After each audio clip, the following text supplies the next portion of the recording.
Hashing is the process of converting an alphanumeric string into a fixed-size string by using a hash function. A hash function is a mathematical function that takes in the input string and generates another alphanumeric string. How does a hashing algorithm work? It's possible to create an algorithm with nothing more than a chart, a calculator, and a basic understanding of math. But most people use computers to help. Most hashing algorithms follow this process. Create the message. A user determines what should be hashed. Choose the type. Dozens of hashing algorithms exist, and the user might decide which works best for this message. Enter the message. The user taps out the message into a computer running the algorithm. Start the hash. The system transforms the message, which might be of any length, to a predetermined bit size. Typically, programs break the message into a series of equal-sized blocks, and each one is compressed in sequence. Store or share.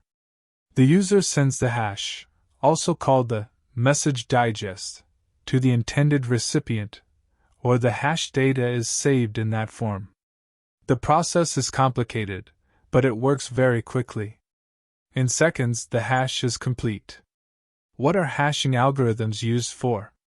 The very first hashing algorithm, developed in 1958, was used for classifying and organizing data. Since then, developers have discovered dozens of uses for the technology. Your company might use a hashing algorithm for password storage. You must keep records of all of the username-password combinations people use to access your resources. But if a hacker gains entry, stealing unprotected data is easy. Hashing ensures that the data is stored in a scrambled state, so it's harder to steal. Digital signatures. A tiny bit of data proves that a note wasn't modified from the time it leaves a user's outbox and reaches your inbox. Document management. Hashing algorithms can be used to authenticate data. The writer uses a hash to secure the document when it's complete. The hash works a bit like a seal of approval. A recipient can generate a hash and compare it to the original. If the two are equal, the data is considered genuine. If they don't match, the document has been changed. File management. Some companies also use hashes to index data, identify files, and delete duplicates. If a system has thousands of files, using hashes can save a significant amount of time. Hashing algorithm examples. It may be hard to understand just what these specialized programs do without seeing them in action. Imagine that we'd like to hash the answer to a security question. We've asked, "Where was your first home?" The answer we're given is, "At the top of an apartment building in Queens." Here's how the hashes look with MD5 SHA. Now, imagine that we've asked the same question of a different person, and her response is Chicago. Here's how hashes look with MDN5 SHA256. Notice that the original messages don't have the same number of characters. But the algorithms produce hashes of a consistent length each time.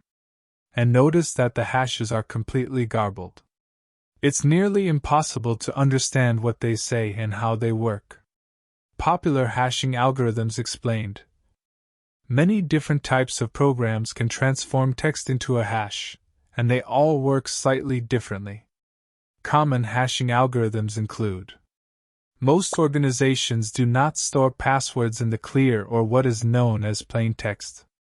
Instead, they convert the user's chosen password to an unrecognizable string of characters using a process called a hash. A hash is an algorithm that, when applied to plain text, returns a fixed-length, unrecognizable string of data.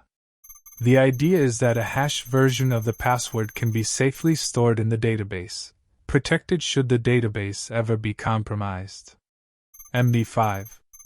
This is one of the first algorithms to gain widespread approval. It was designed in 1991, and at the time, it was considered remarkably secure. Since then, hackers have discovered how to decode the algorithm, and they can do so in seconds. Most experts feel it's not safe for widespread use since it is so easy to tear apart. RIPEM 160. The Race Integrity Primitives Evaluation Message Digest, or RIPEM 160, was developed in Belgium in the mid-1990s. It's considered remarkably secure, as hackers haven't quite figured out how to crack it. SHA algorithms in the SHA family are considered slightly more secure. The first versions were developed by the United States government, but other programmers have built on the original frameworks and made later variations more stringent and harder to break. In general, the bigger the number after the letters SHA, the more recent the release and the more complex the program. Whirlpool. In 2000, designers created this algorithm based on the Advanced Encryption Standard. It's also considered very secure. What is hash cracking? Unlike encryption, hashing isn't reversible. The only way to recover the password from the hash is to make a guess as to what the password is. Run it through the hashing algorithm and see if the result matches the hash you have.